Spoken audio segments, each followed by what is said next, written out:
This episode is sponsored by the Scare Scotland Talent Agency.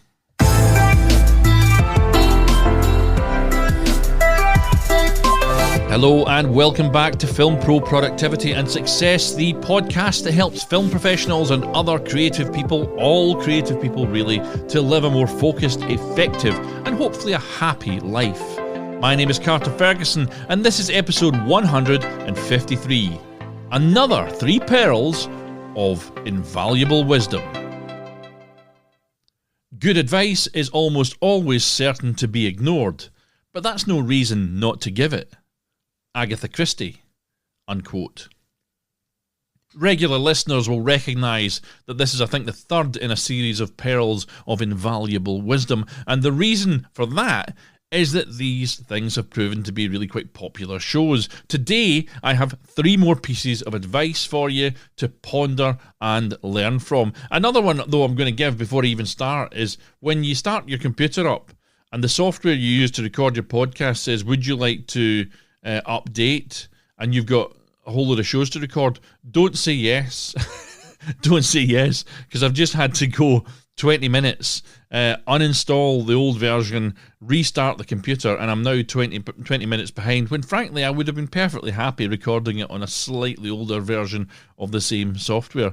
But that's just an additional one. I do have 3 genuine new pieces of advice, but let me just talk a little bit briefly about last week's show, where I talked about a problem that many of us face when putting together a creative project, and that's when someone comes on board that proves to be more of a drag factor to what you're doing than a boost to the project's success.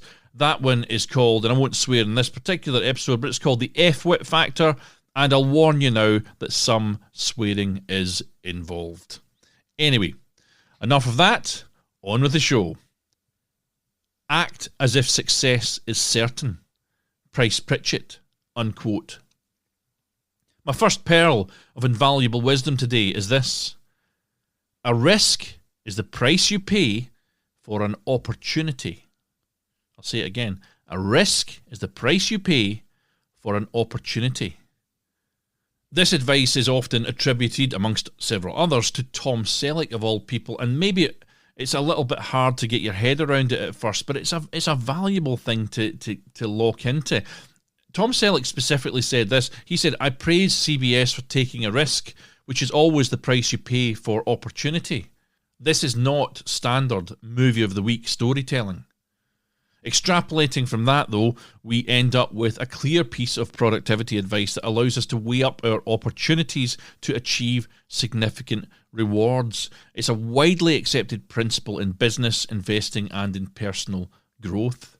Most opportunities come with inherent risks, and the potential for significant gain is almost always accompanied by the possibility of loss or failure.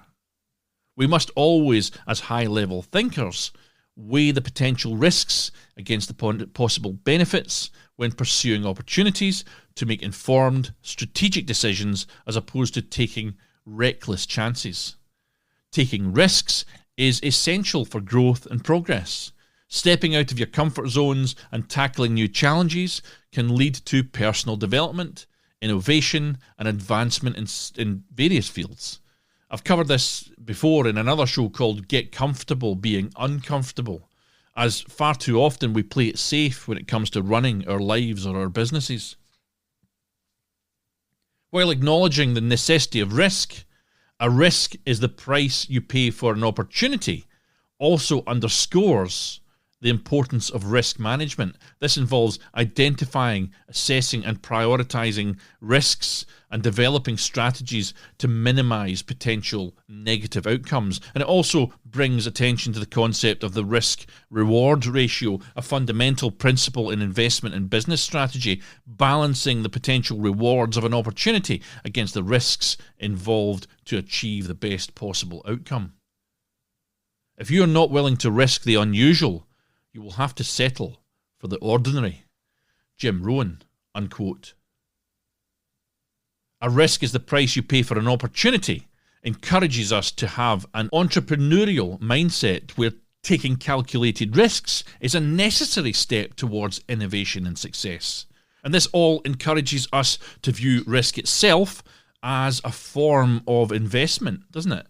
Just as a monetary investment is required for potential financial returns, risk itself is an investment of our resources, of our time or our effort for the chance of future opportunity and success. And it's a reminder that risk and opportunity are often two sides of the same coin, isn't it? Especially in contexts where growth, innovation and success are the desired outcome. I encourage you, if you truly want to achieve success, to start taking a few more risks along the way. And I'm not saying you should gamble away your rent money here or take on anything that could physically harm you or others, but in business terms, I think you could stop playing things the way you've always been playing them. Stop playing them safe. Weigh up the risks and seize a few opportunities.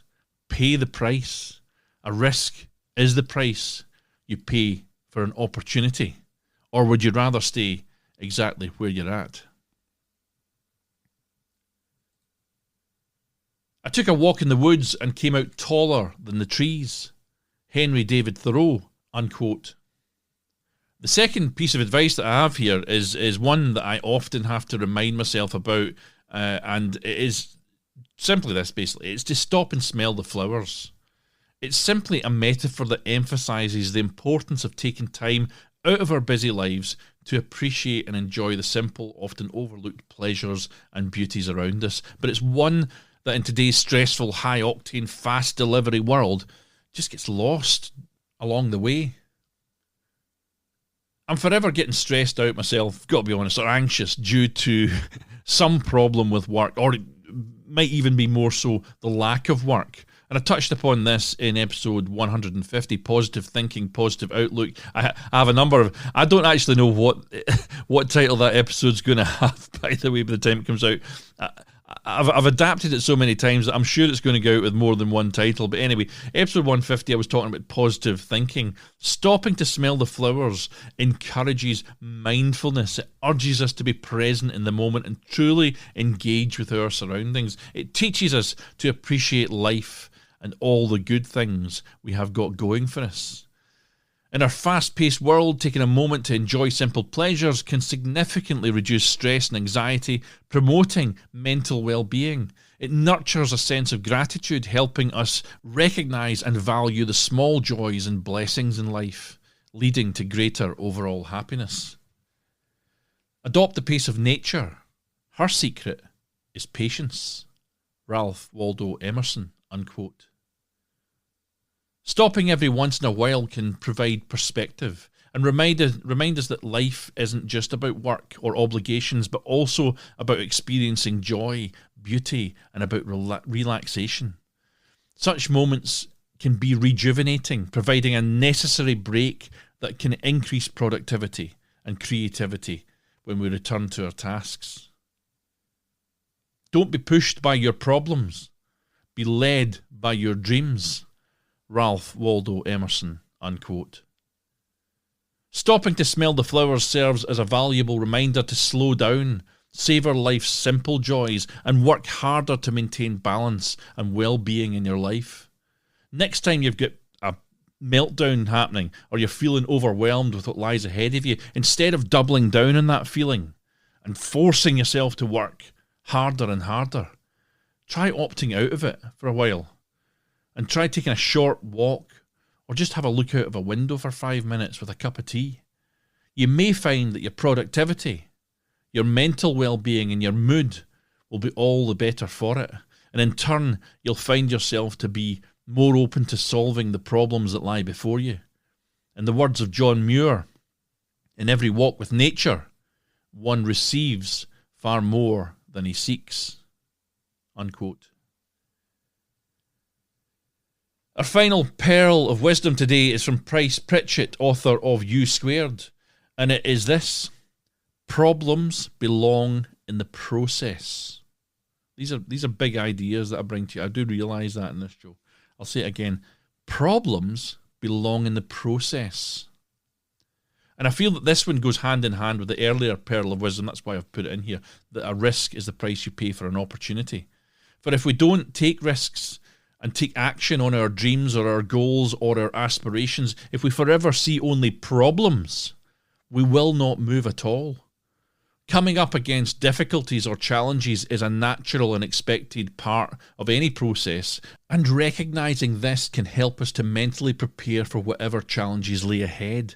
Too much attention on our problems kills our faith in possibilities. The thing is, problems often present opportunities for learning and growth, as facing and overcoming the difficulties that we face can lead to acquiring new skills, gaining deeper insights, and developing resilience. Encountering problems is crucial, in fact, for process improvement. Each challenge provides an opportunity to refine methods, improve efficiency, and enhance overall effectiveness. And they often require creative solutions, and they push individuals and teams to think outside the box and to innovate. Dealing with problems regularly builds resilience. It helps individuals and organisations become more adaptable and better equipped to handle future challenges. And when you accept and understand that problems belong in the process, it will normalise the struggles that you will encounter. It encourages, in fact, embracing problems as part of a journey rather than viewing them as setbacks or failures or reasons not to even start. Progress is made by trial and failure. The failures are generally 100 times more numerous than the successes, yet they are usually left unchronicled. William Ramsay, unquote.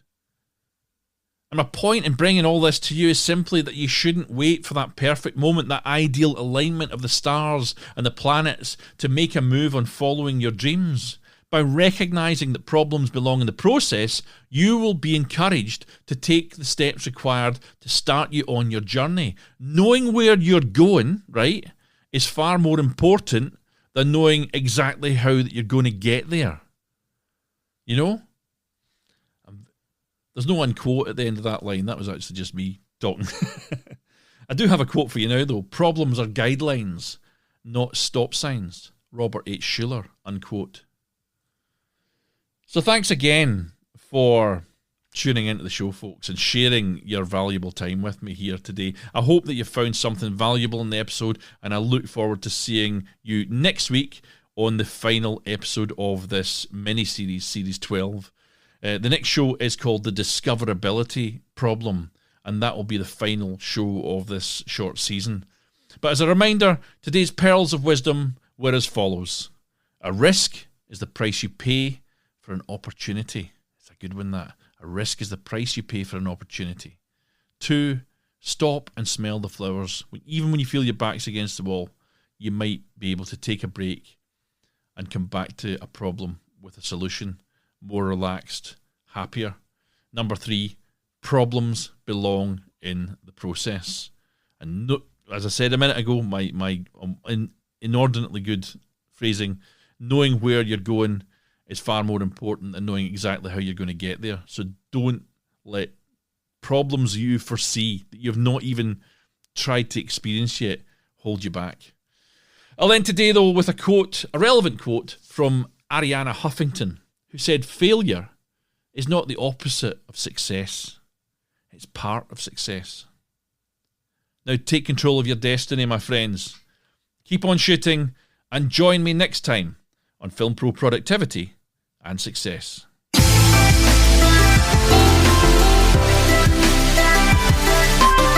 The music you can hear right now is Adventures by Ehumitsu, and the executive producer is Chris Somerville this season of Frontline Kit UK, uniform hire for TV and film. There's links in the show notes, and you can view those show notes for the episode. The full show notes are on filmproproductivity.com, and there's a cut down version on whatever app you're listening to the show on. Join us on social media. I'm out there. My own accounts are at fight_director. I'm on Instagram and Twitter, but also please do support the show by subscribing, spreading the word, and leaving an awesome review. Catch you next time, folks, for the final episode of the season.